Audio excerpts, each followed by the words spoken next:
¿Cómo es posible que una película hecha con 4 duros, dirigida por un médico de urgencias que nunca había rodado un largometraje y filmada casi de forma ilegal, se convierta en una de las obras más rentables de la historia y dé a luz a una saga multimillonaria que sigue viva 45 años después?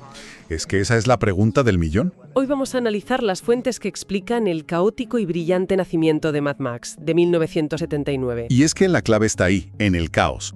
Las fuentes que hemos revisado no cuentan solo la historia de cómo se hizo una película, cuentan la historia de cómo la escasez más absoluta de recursos obligó a sus creadores a inventar un lenguaje cinematográfico nuevo. A reinventarse sobre la marcha. Totalmente. Vamos a ver cómo cada limitación, cada problema y cada recorte de presupuesto no fue un obstáculo, sino un ladrillo en la construcción de su estética única. Es la historia de cómo la necesidad se convirtió en una virtud cinematográfica. Empecemos por el principio, porque el origen de todo esto ya es de por sí una historia increíble. El director George Miller no era un cineasta salido de una escuela de cine. Para nada. Era médico y trabajaba en un hospital de Sydney, en la sala de urgencias. Y por lo que cuentan las fuentes, esa experiencia fue la semilla de todo. Claro, me lo imagino. Vería cosas terribles. Exacto. Miller pasaba sus días atendiendo las consecuencias de accidentes de tráfico muy graves. Veía de primera mano la fragilidad del cuerpo humano frente al metal y la velocidad. Uf. Esa crudeza, esa visión tan visceral y a veces gore del mundo del motor, la volcó directamente en el guión que coescribió con James McCausland. No es una violencia estilizada, es la violencia casi documental que él conocía. Y supongo que ese realismo descarnado chocó de frente con la realidad económica de hacer una película. Hablamos de un presupuesto que para los estándares de hoy es de risa. De auténtica risa.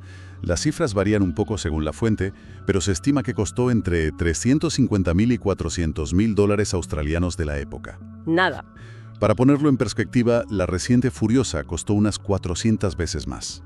El dinero era tan escaso que Miller y su socio productor, Byron Kennedy, tuvieron que poner de su propio bolsillo. ¿Ah, sí? Sí.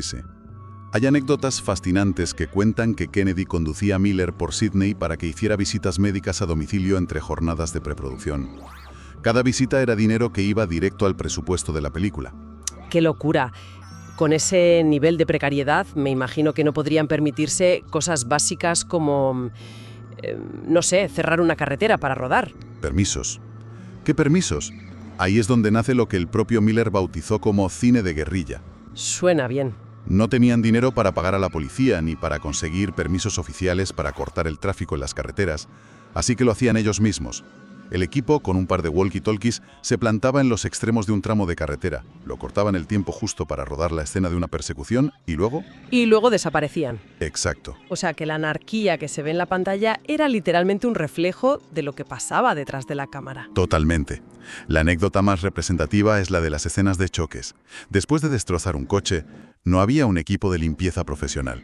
¡No me digas! Eran el propio Miller, Kennedy y quien estuviera libre del equipo, con escobas y recogedores, barriendo los cristales y los trozos de metal de la carretera para no dejar pruebas. Claro, para evitar que la policía apareciera a preguntar qué estaba pasando. Vivían en el mismo caos que estaban filmando. Y a pesar de todo esto, o quizá por todo esto, la película fue un éxito descomunal. Se habla de un récord Guinness, ¿no? Sí. Y es una de las historias más locas del cine independiente. Durante 20 años, Mad Max ostentó el récord Guinness a la película más rentable de la historia. 20 años. Piensa en las cifras. Con una inversión de menos de $400.000, recaudó cerca de 100 millones en todo el mundo. El retorno de la inversión es una salvajada. Algo superior al 25.000%. ¡Madre mía! Es un hito financiero que demuestra que esa energía cruda y esa autenticidad nacida de la necesidad conectaron con el público de una forma que nadie, y menos aún sus creadores, podría haber imaginado. Esa mezcla de caos y suerte parece que también definió la elección del protagonista. La historia de cómo Mel Gibson consiguió el papel de Max Rokatansky es casi una leyenda urbana. Pero las fuentes la confirman. Es que es de película. A ver, cuenta. Mel Gibson en ese momento era un completo desconocido, un actor de teatro recién salido de la Escuela de Arte Dramático. Y lo más curioso es que ni siquiera iba a presentarse al casting para ser el protagonista. ¿Entonces? Él solo acompañaba a un amigo, Steve Isley, que sí que iba a la audición. ¿Y qué pasó? ¿Le vieron cara de estrella de cine? Todo lo contrario. La noche anterior Gibson se había metido en una pelea de bar bastante seria. Vaya. Llegó a la audición con la cara hecha un mapa, hinchada, con moratones, la nariz magullada. Un desastre. Pobre hombre. El director de casting lo vio y, en lugar de descartarlo, pensó que su aspecto era perfecto para el mundo decadente de la película. Le sacaron una foto y le dijeron: «Oye, tú vuelve en 3 semanas. Estamos buscando freaks para los villanos y los personajes secundarios. Y tú das el pego». ¡Increíble! Le querían para hacer de villano por su cara de haber recibido una paliza. Exacto. Pero aquí viene el giro. Gibson volvió 3 semanas después, como le habían pedido. El problema es que para entonces las heridas se le habían curado casi por completo.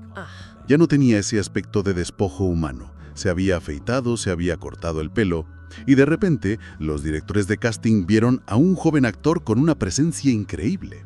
Y claro.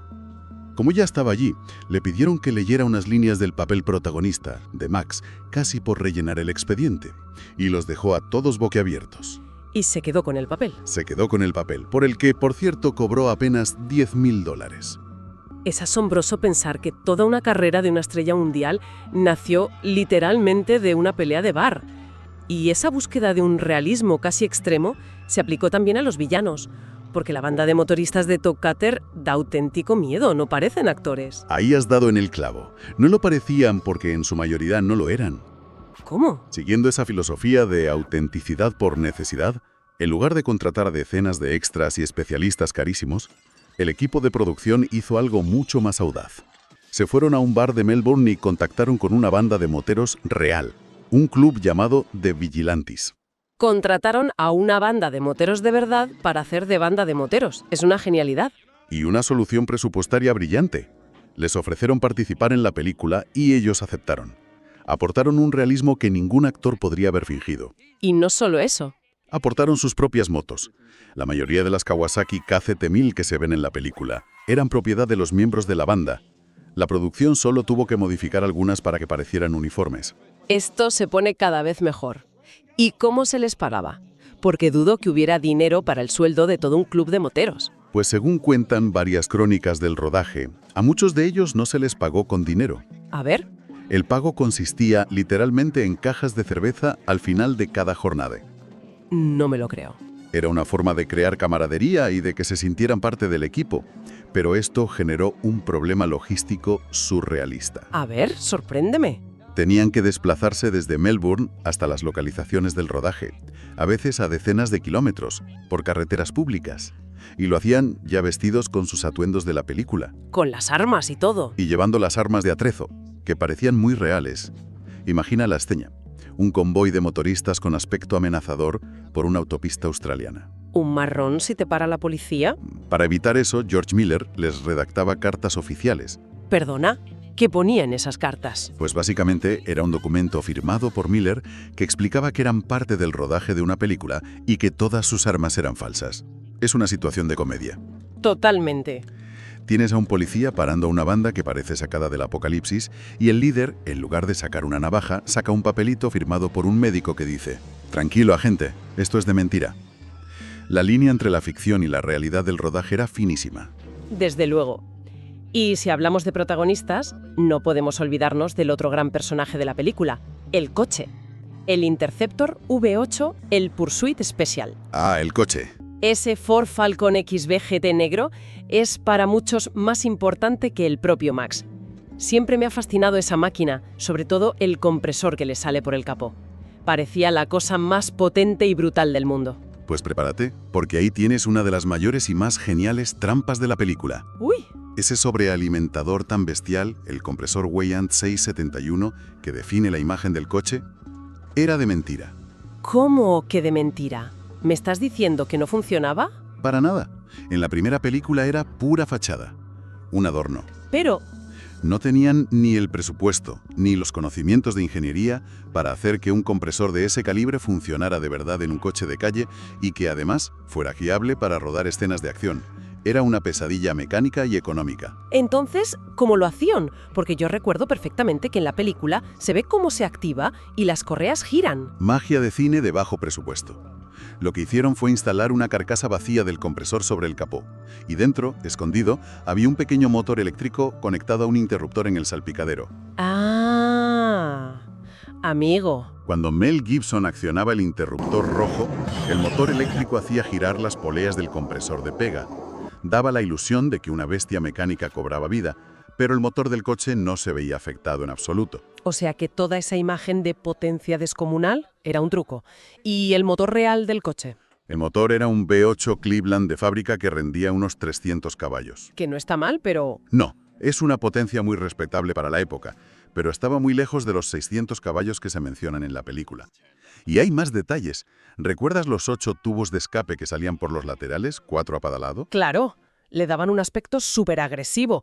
No me digas que también eran falsos. No todos, pero casi. De los 8, solo 2 eran funcionales y estaban conectados al sistema de escape real. Los otros 6 estaban de adorno. Es buenísimo.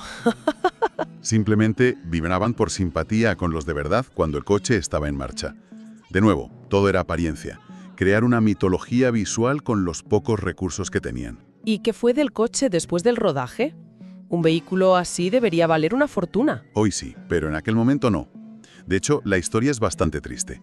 Al terminar la película intentaron venderlo para recuperar algo de dinero, pero nadie lo quiso. ¿En serio? Nadie vio el valor en ese coche modificado. Estuvo un tiempo abandonado y en mal estado hasta que la película se convirtió en un éxito y decidieron hacer una secuela, Mad Max 2. Menos mal. Lo recuperaron y fue entonces, para la segunda parte, cuando finalmente le instalaron un compresor funcional de verdad y le dieron ese aspecto icónico, desgastado y con la pintura mate, que lo inmortalizó para siempre. Pasó de ser un coche no deseado a un objeto de culto. Hay otro detalle que me ha volado la cabeza al revisar esto. Siempre pensé que la estética postapocalíptica, ese futuro cercano en decadencia, era el punto de partida de todo, la gran idea de Miller.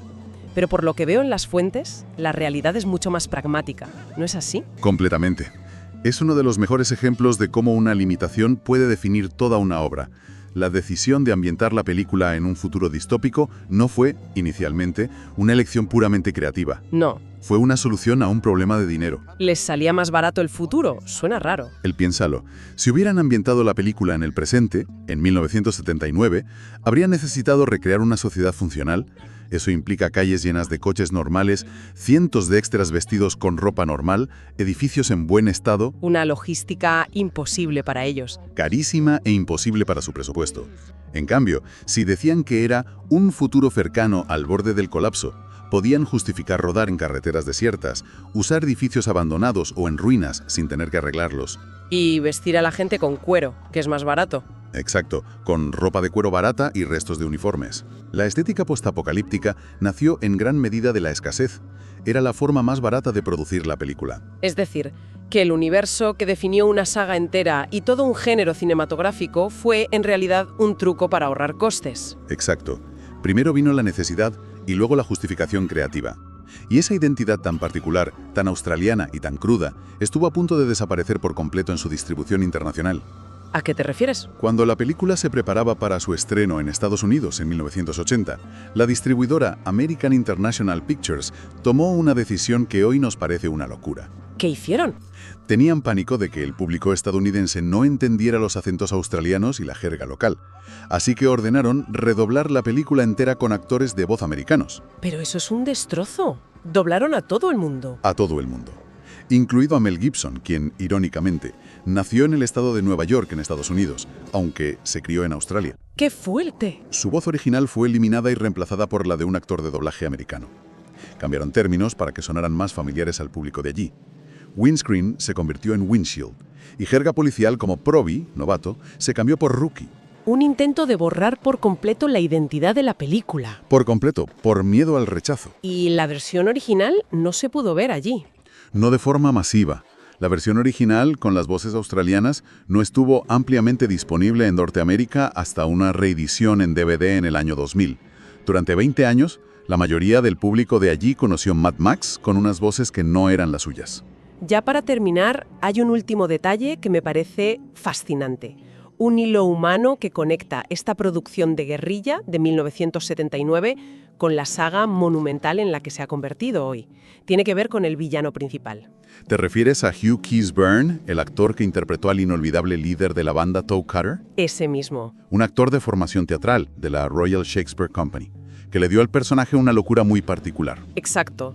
Pues lo realmente asombroso, y que creo que mucha gente no sabe, es que ese mismo actor regresó a la saga 36 años después. George Miller lo llamó para Mad Max Fury Road en 2015. Y no para un simple cameo. No, no. Lo llamó para interpretar al gran antagonista de la película, el formidable Immortan Joe. Es un detallazo. Esta decisión de Miller es mucho más que un guiño para los fans. Es un testimonio de la lealtad y la cohesión creativa que ha mantenido a lo largo de décadas. Es un vínculo directo y tangible que une los humildes y caóticos orígenes de la saga con el espectáculo operístico y a gran escala de Fury Road. El mismo actor, el mismo universo, dos épocas. El mismo actor interpretando al mal en dos épocas completamente distintas del mismo universo. Ujú. En resumen, lo que nos cuentan estas fuentes es que Mad Max es el ejemplo perfecto de una película forjada por sus propias limitaciones. La experiencia de un médico, la cara magullada de un actor desconocido que iba de acompañante, una banda de motoristas pagada con cerveza. Ujú. Y un futuro distópico que nació para ahorrar dinero. Todo eso creó una obra irrepetible. Exacto. Y esto nos deja con una reflexión final para darle vueltas. En varias entrevistas, George Miller ha dicho que su aspiración era crear una película muda con sonido, donde la narrativa visual pura, la acción cinética, lo fuera todo. Si pensamos en eso, ¿hasta qué punto su tremendo éxito global se debe a que, sin saberlo, creó un lenguaje que trascendía las barreras culturales y lingüísticas? Las mismas barreras que tanto preocupaban a los distribuidores americanos. Justo. Quizás al intentar borrar su identidad australiana con un doblaje, no se dieron cuenta de que la película ya hablaba un idioma universal, el del puro cine de acción.